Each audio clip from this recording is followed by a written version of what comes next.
બોડેલીમાં પાલિકાની લાલ આંખ, મુખ્ય બજારમાં રસ્તાને નડતરરૂપ 6 કાચી પાકી દુકાનો અને વર્ષો જૂના દબાણો તોડી પાડ્યા।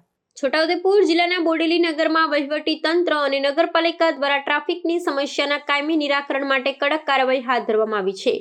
બોડેલીના મુખ્ય બજાર વિસ્તારમાં વર્ષોથી ખડકાયેલા અને રસ્તામાં અડચણરૂપ બનતા ગેરકાયદે દબાણોને દૂર કરવા માટે પાલિકાના બુલડોઝરની મદદ લેવામાં આવી હતી। લાંબા સમયથી જનતા દ્વારા કરવામાં આવતી રજૂઆતને પગલે તંત્રએ ઓચિંતી કાર્યવાહી શરૂ કરતા દબાણકર્તાઓમાં ભારે નાસભાગ મચી ગઈ હતી। આ કામગીરી દરમિયાન બજારના મુખ્ય માર્ગ પર રસ્તાની બંને બાજુએ ઊભા કરી દેવાયેલા 6 જેટલા કાચા પાકા બાંધકામો અને દુકાનોને જમીનદોસ્ત કરવામાં આવી હતી।